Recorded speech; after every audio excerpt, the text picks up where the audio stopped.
करेंगे history of English literature के बारे में और ये अपनी क्लास नंबर 10th होगी। इसमें हम डिस्कस करेंगे रोमांटिसिज्म के बारे में। आप चाहें तो इसको एज ऑफ वर्ड्सवर्थ बोल सकते हैं या आप चाहें तो द रोमांटिक एज भी बोल सकते हैं। ऐसा कहा जाता है कि इसकी शुरुआत जो है वो लिरिकल बैलेट से होती है जो कि 1798 से 1837 तक मानी जाती है।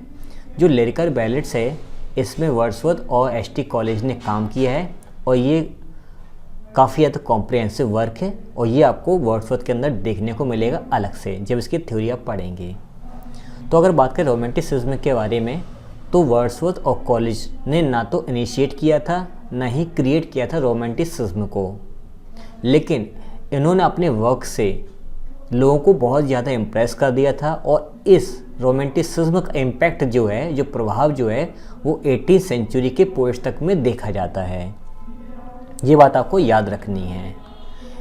इस मोमेंट में 4 इवेंट्स मोस्ट इम्पॉर्टेंट माने जाते हैं क्योंकि इन 4 इवेंट्स की वजह से ही रोमांटिसिज्म की एक शुरुआत कह सकते हैं हम लोग इसकी वजह से होती है, या हम ऐसे भी कह सकते हैं कि इन 4 इवेंट्स की वजह से रोमांटिसिज्म में काफ़ी ज़्यादा इम्पैक्ट पड़ा था, जिसमें जो क्वालिटीज़ हमें रोमांटिसिज्म के अंदर जो हमें क्वालिटीज़ दिखाई देती हैं उसका कारण कहीं ना कहीं ये 4 इवेंट्स हो सकते हैं। जिसमें से इंडस्ट्रियल रेवोल्यूशन, काफ़ी ज़्यादा इंडस्ट्रीज इस्टेब्लिश होने लगी थी इंग्लैंड के अंदर, अमेरिकन इंडिपेंडेंस, अमेरिका आज़ाद हो गया था उस समय, और फ्रेंच रेवोल्यूशन। इसका सबसे ज़्यादा इम्पैक्ट वर्ड्सवर्थ के वर्क्स पे पड़ा था या उनकी राइटिंग पे पड़ा था, ये हम आगे चल के अभी देखेंगे।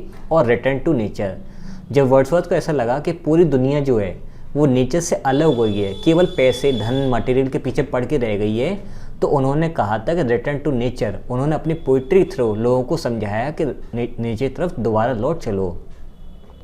यहाँ पर एक बात और आपको समझनी है कि रोमांटिसिज्म का मतलब ये बिल्कुल भी नहीं है कि आपके माइंड में आ रहा हो कि इसका मतलब रोमांटिक हो या रोमांस हो, नहीं। इसका मतलब ये है कि इन्होंने जो वर्क्स लिखी हैं उसमें आपको नेचर की फीलिंग आएगी, इसलिए इनको नेचर पोएट भी बोलते हैं वर्ड्सवर्थ को। और एक चीज़ आपको ये क्लियर हो जाए कि ये संदेश दे रहे हैं कि रिटर्न टू नेचर, नेचर की तरफ वापस लौट चलो। फिर आगे डिस्कस करें तो हमें 2 जनरेशन के यहाँ पे पोएट्स दिखाई देते हैं। फर्स्ट जनरेशन में आपको William Wordsworth, Coleridge, Southey, Blackburn, Lamb और हैज़लिट दिखाई देंगे, जबकि सेकंड जनरेशन के मीन्स रोमांटिसिज्म की स्टार्टिंग के फर्स्ट जनरेशन के आपके पोएट्स माने जाते हैं। और जैसे रोमांटिसिज्म का एंड की तरफ जाता है तो आपको Keats, Shelley, Lord Byron, Austin ऐसे अलग अलग ऑथर्स, पोएट्स दिखाई देते हैं। इसमें से जो आपके वर्ड्सवर्थ, कॉलेज और साउदी हैं इनको लेक पोएट्स बोला जाता है क्योंकि ये लेक के पास में रहते थे। इसमें से जो हैज़लिट हैं वो क्रिटिसिज्म के लिए फेमस हैं, वो भी शेक्सपियर के ऊपर। इन्होंने शेक्सपियर पर काफ़ी ज़्यादा क्रिटिसिज्म किया है।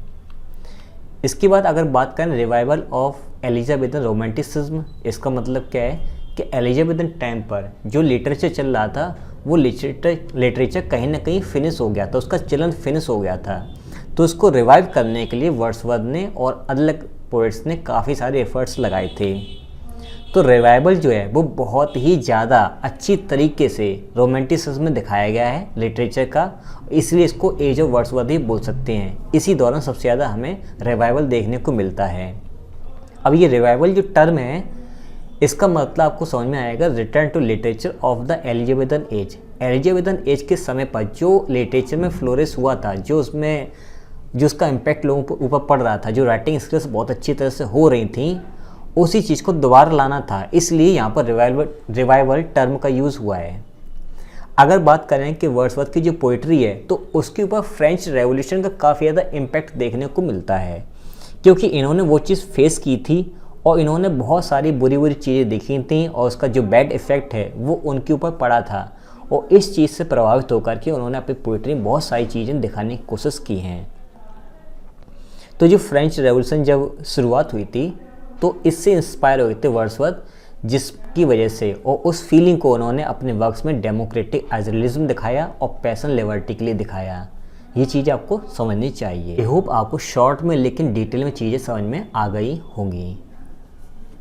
देखिए, आज हम डिस्कस करेंगे हिस्ट्री ऑफ इंग्लिश लिटरेचर के बारे में और ये अपनी क्लास नंबर 11th होगी।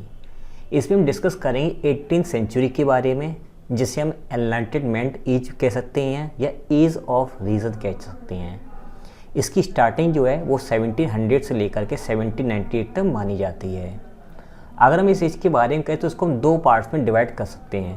पहला तो ऑगस्टन एज या एज ऑफ पोप बोल सकते हो, जो कि 1660 से लेकर के 1700 ईस्वी तक मानी जाती है, और एक आपका एज ऑफ सेंसिबिलिटी कह सकते हैं, जो कि 1745 से 1785 तक मानी जाती है। यहाँ पर हुआ क्या था कि जो मैरी और विलियम थर्ड ऑफ ऑरेंज थे, इन्होंने शासन किया सबसे पहले। उसके बाद उसको सरपास कर लिया जेम्स सेकंड ने। फिर इन दोनों लोगों की मृत्यु हो गई थी।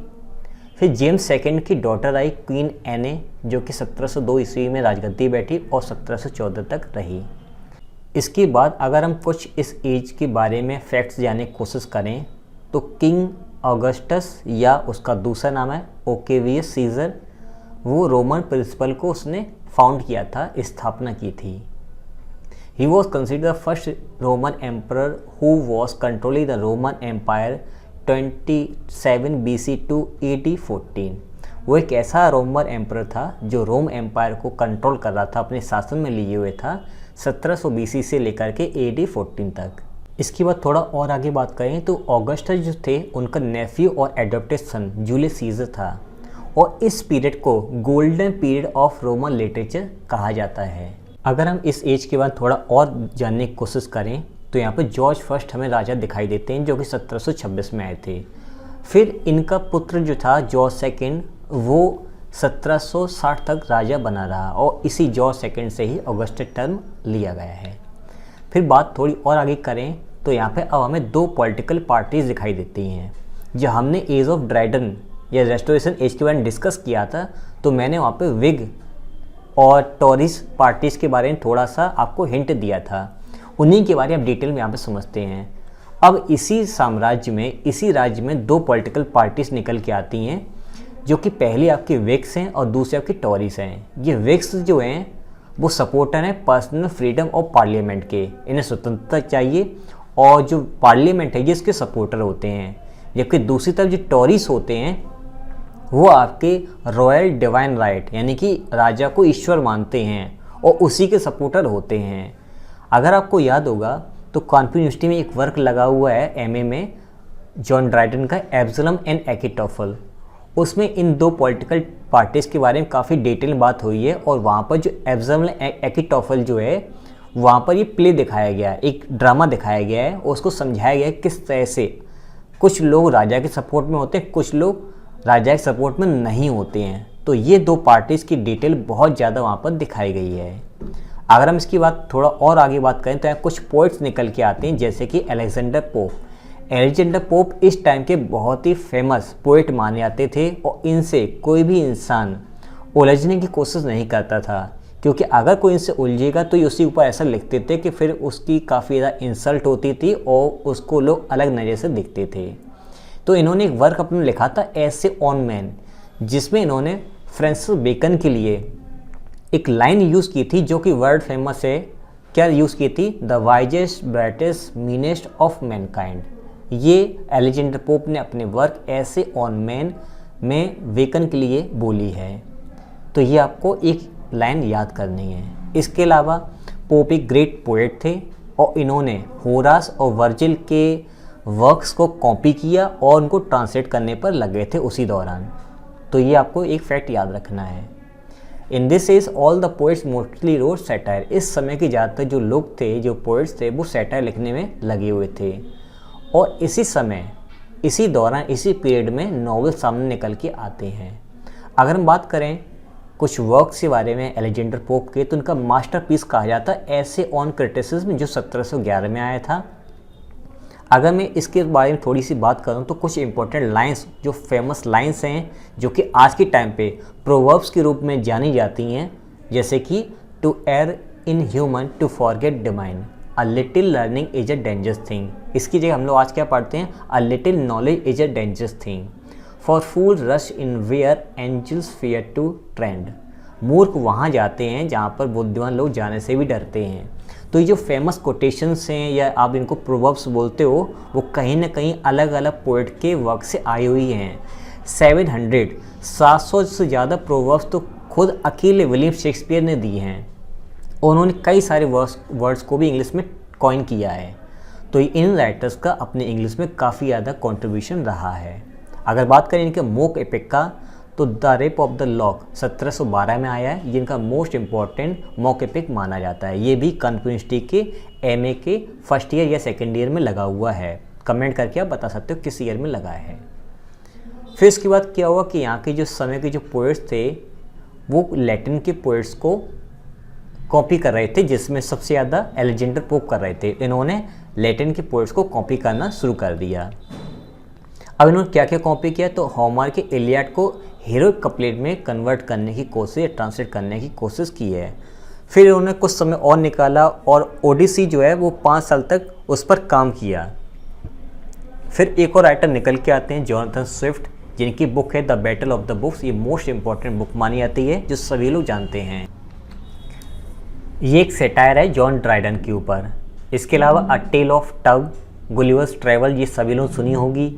इसके अलावा एक और राइटर निकल के आते हैं डैनियल डेफो, जो कि जर्नलिस्ट थे और इन्होंने राइटिंग जो है वो नॉवल से स्टार्ट की थी।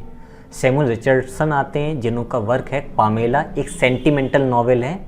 और ये पामेला जो है, इसी का जो भाई है वो जोसेफ एंड्रयू है, और इसके लिए हेनरी फील्डिंग ने एक वर्क लिखा हुआ है। ऐसे हेनरी फील्डिंग का एक वर्क और टॉम जोन्स।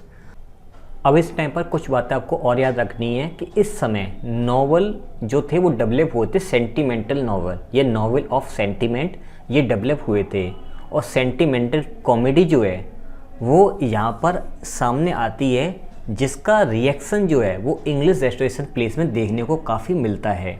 तो सेंटिमेंटल जो नॉवेल्स हैं और कॉमेडीज़ हैं इस एज में हमें देखने को मिलती हैं। तो ये सारे फैक्ट्स हैं, इनको आपको याद करना है, इनके पॉइंट्स को रिवाइज करना है और एक एक पॉइंट पर आपको ध्यान रखना है ताकि चीज़ें आपसे कोई छूटे ना। आई होप आपको चीज़ें क्लियर हो गई होंगी।